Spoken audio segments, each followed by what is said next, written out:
इस वीडियो को देखते वक्त आप में से बहुत से लोग वाईफाई से कनेक्टेड हैं, लेकिन बहुत से लोगों को ये नहीं पता होगा कि वाईफाई किसकी इजाद है। आज हम आपको एक ऐसी कहानी सुनाने जा रहे हैं जो हॉलीवुड की चमक दमक के पीछे छुपी हुई है। साइंसी तारीख में कई खवातीन ऐसी रही हैं जिनके ख्यालात ने दुनिया बदल दी, मगर उनका क्रेडिट दूसरों के खाते में डाल दिया गया। ये कहानी है एक ऐसी औरत की जो सिर्फ एक फिल्म स्टार ही नहीं थी, बल्कि एक अजीम मौजद भी थी। उसका नाम था हेडी लामार। हेडी सन 1930 और 1940 की दहाइयों में हॉलीवुड की एक बड़ी सुपरस्टार थी। लोग उनके हुस्न और अदाकारी के दीवाने थे, लेकिन किसी को ये अंदाजा नहीं था कि ये अदाकारा अपने फारिग वक्त में एक इंजीनियर की तरह बैठकर ऐसी इजादात पर काम कर रही हैं जो आने वाले वक्त की दुनिया बदल देंगी।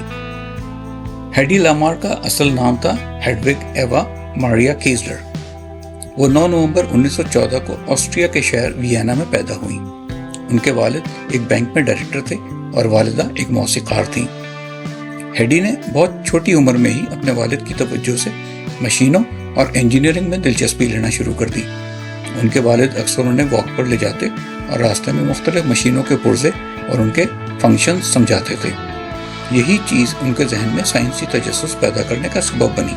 हेडी ने अपनी इब्तदाई तालीम वियना में हासिल की और कुछ अरसे वियना के मशहूर मैक्स राइनहार्ड स्कूल में ड्रामा और फिल्म की तालीम भी ली। लेकिन उनकी ज़हानत सिर्फ अदाकारी में नहीं थी, बल्कि वो साइंस और टेक्नोलॉजी के मज़ामीन में भी गहरी दिलचस्पी रखती थी। सन 1930 की दहाई में वो फिल्मी दुनिया में कदम रखती हैं और यूरोप की मशहूर अदाकाराओं में शुमार होने लगती हैं। लेकिन दिलचस्प बात यह है कि फिल्मी करियर के साथ साथ वो हर वक्त नई चीज़ों के बारे में सोचती रहती थी। उनके कमरे में अक्सर औजार, पुर्जे और नोट्स बिखरे हुए होते थे और वो अपने हाथ से ड्राइंग्स और डिज़ाइन बनाया करती थी। हेडी ने कम उम्री में ही ये साबित कर दिया कि खूबसूरती के साथ साथ उनके अंदर एक गैर मामूली दिमाग छुपा हुआ है। यही दिमाग बाद में उन्हें फ्रीक्वेंसी हॉपिंग जैसी इनकलाबी इजाद तक ले गया। दूसरी जंग अजीम अपने जोरों पर थी और हेडी का दिमाग उतनी ही तुंदही से साइंसी प्रोजेक्ट्स के ऊपर काम कर रहा था। जंग के दौरान फौजों के दरमियान कम्युनिकेशन एक ज़रूरी चीज़ है। इत्तेहादी फौजों के दुश्मन अक्सर इत्तेहादी फौजों के रेडियो सिग्नल्स को जैम कर देते थे, यानी उनके पैगामों को रोक देते थे। हेडी ने अपने एक दोस्त, एक मौसीकार जॉर्ज एंथाइल के साथ मिलकर एक नया निज़ाम डिज़ाइन किया। ये सिस्टम फ्रीक्वेंसी हॉपिंग कहलाता है, जिसमें सिग्नल्स एक फ्रीक्वेंसी से दूसरी फ्रीक्वेंसी पर जंप करते हैं ताकि कोई भी दुश्मन आसानी से इसे ट्रेस ना कर सके और कम्युनिकेशन को ब्लॉक ना कर सके। ये बिल्कुल ऐसे ही था जैसे एक म्यूजिक बॉक्स मुख्तलिफ सुर बदल बदल कर बजा रहा हो और सुनने वाला ये ही ना अंदाज़ा कर सके कि अगला सुर क्या होगा और कहाँ होगा। ये आइडिया उस वक्त बिल्कुल नया और अनोखा था और नाकाबिले यकीन था। हेडी लामार और जॉर्ज एंथाइल ने जो इजाद की उसे फ्रीक्वेंसी हॉपिंग स्प्रेड स्पेक्ट्रम यानी FHSS कहते हैं। मतलब ये कि कोई भी पैगाम एक ही फ्रीक्वेंसी पर नहीं भेजा जाएगा, बल्कि वो सेकंड के एक हिस्से में बार बार मुख्तलिफ फ्रीक्वेंसीज पर जंप करता रहेगा। इस तरह दुश्मन के लिए इस पैगाम को ट्रेस करना, पकड़ना, ब्लॉक करना या डिस्ट्रॉय करना तकरीबन नामुमकिन हो जाता था।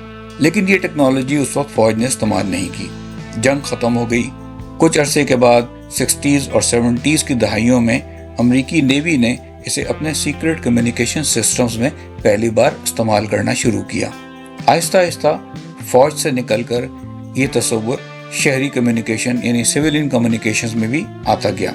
टेक्नोलॉजी पब्लिक हो गई और आम लोगों को इस तक रसाई हासिल हो गई। आज जब हम वाईफाई या ब्लूटूथ इस्तेमाल करते हैं तो दरअसल ये उसी ख्याल पर मुबनी है। वाईफाई में सिग्नल्स मुख्तलिफ चैनल्स पर जाते हैं ताकि नेटवर्क तेज और महफूज रहे। ब्लूटूथ भी यही करता है। ये फी सेकंड हजारों बार फ्रीक्वेंसी बदलता है ताकि कनेक्शन ड्रॉप ना हो और कोई आसानी से सिग्नल को हैक ना कर सके।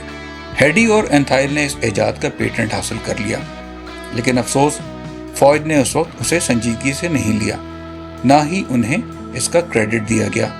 हेडी और एंथाइल का पेटेंट 1941 में लिया गया था, लेकिन वो 18 साल बाद 1959 में ख़त्म हो गया।